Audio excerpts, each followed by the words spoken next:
Okay, so in this video we're going to be going over relative clauses that have subjunctive verbs.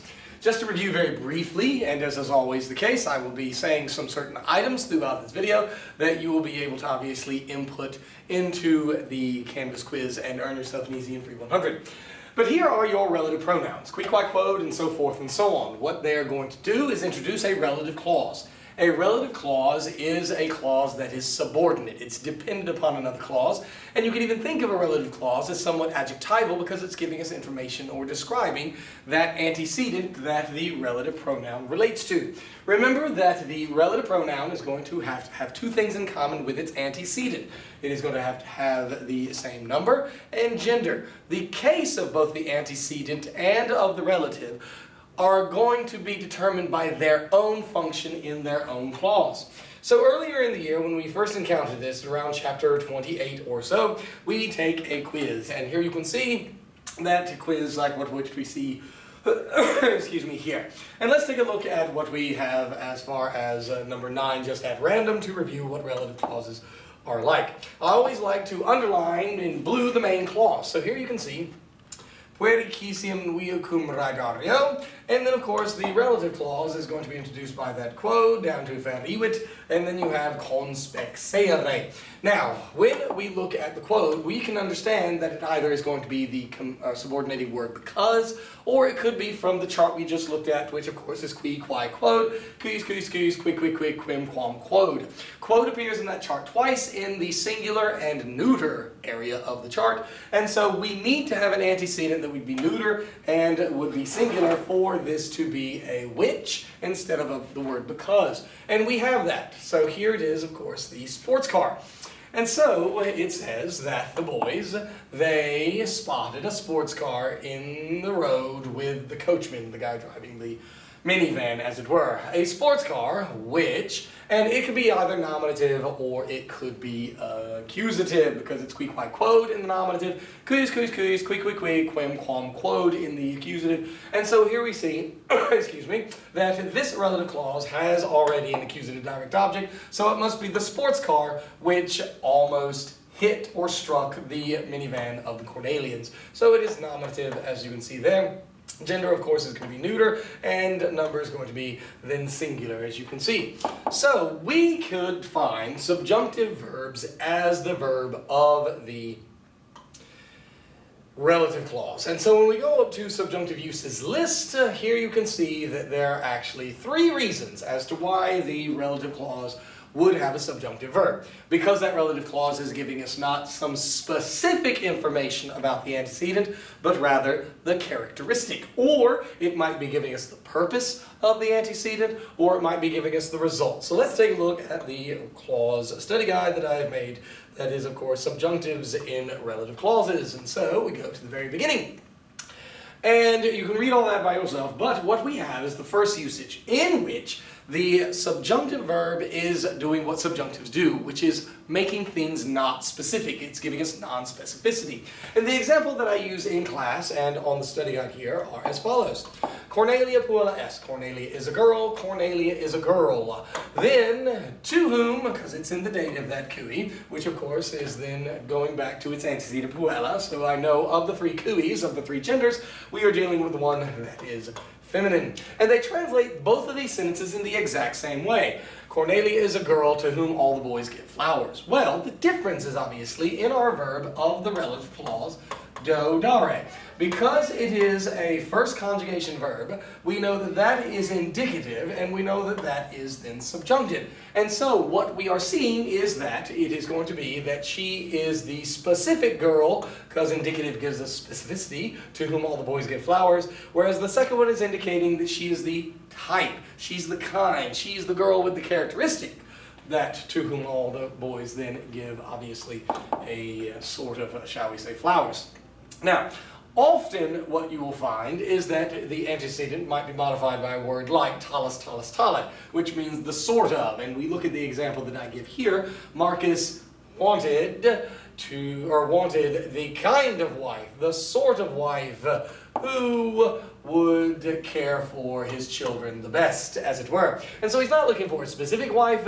Here the subjunctive tells us that he is looking for the kind of wife who will. And so that is indeed, we call it the relative clause of characteristic. And so that is your first word to put in, characteristic. C-H-A-R-A-C-T-E-R-I-S-T-I-C. Characteristic, spell it correctly. The second reason why a relative clause might have a subjunctive is it's going to be the relative clause of purpose. And here we again can read, the Romans have sent Caesar to Gaul. And whenever you have a finite word and another finite verb right next to each other and they're not connected by an et or an and or something like that, that's making a compound sentence, then what you probably have is that the interior finite verb is being subordinated by a subordinating word, and all the relative pronouns are subordinating words. And so therefore the Romans sent Caesar to Gaul, Caesar who would conquer the Gauls themselves. Now, a word about sequence of tense at this time. And why am I using the word would? In sequence of tense, which you can see here, you are either going to have a primary sequence or a secondary sequence. Primary sequence is determined by your main introducing verb, and if it is present, future, or future perfect, you are in primary sequence. If it is imperfect, perfect, or pluperfect, you are in secondary sequence. And when you then have the verb of the subordinating clause that is subordinate to the introductory verb, you are either going to, in primary sequence, have a present subjunctive or a perfect subjunctive, and if it is a present subjunctive, same time or after. If it is a perfect, it will have happened before. Imperfect, same time or after, and then perfect before. So the reason on the other sentence that we just read that I am translating it as would is because when I look at it, and there it is, the Romans sent, and so in my timeline that I might make, the act of sending from our main introductory action is a perfect, which tells them that we are in then secondary sequence.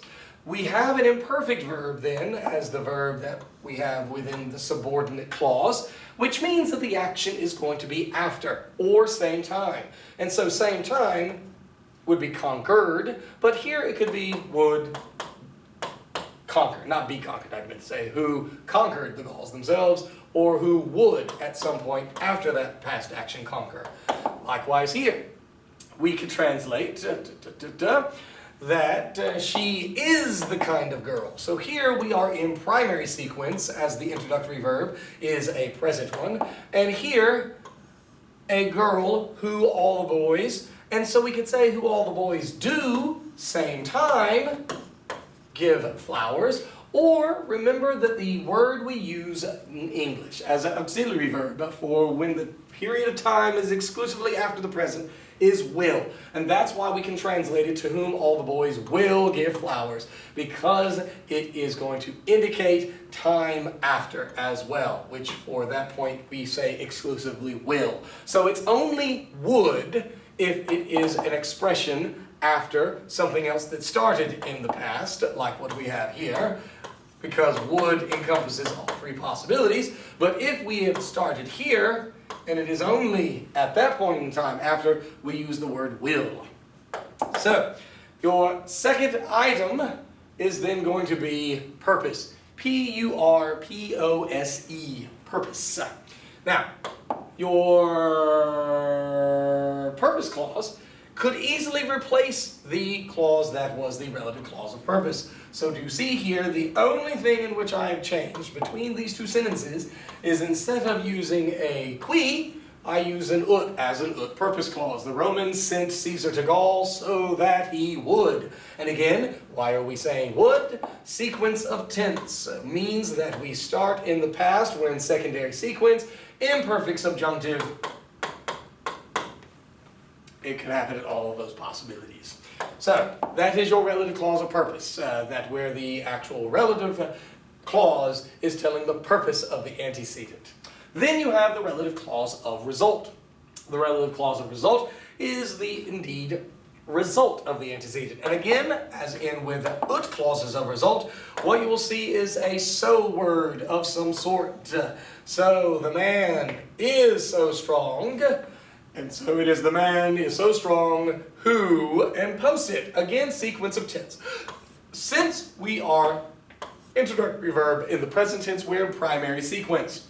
When you have primary sequence, the present subjunctive, as we look on the sequence of tense study guide, same time or after. So the man is so strong who is not able to be defeated.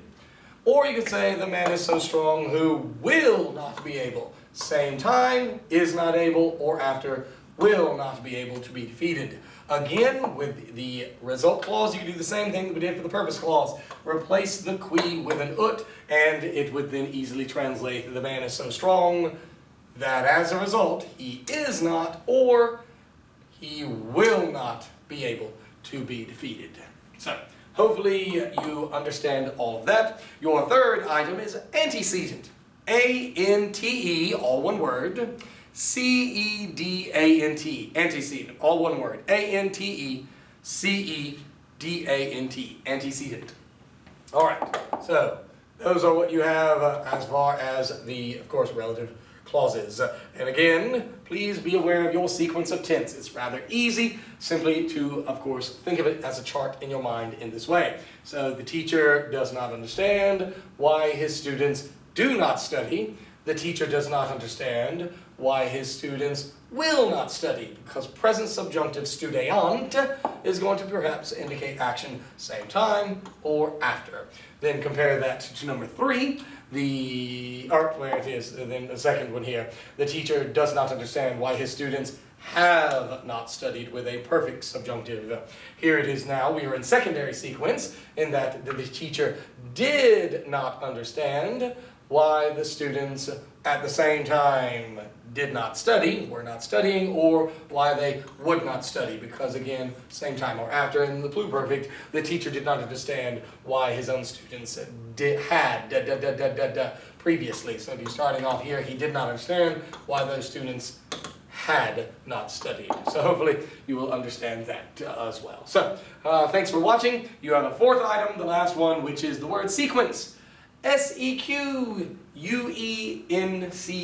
sequence. So hopefully this helped you out, a short video on the sequence of tense and relatives with subjunctive verbs.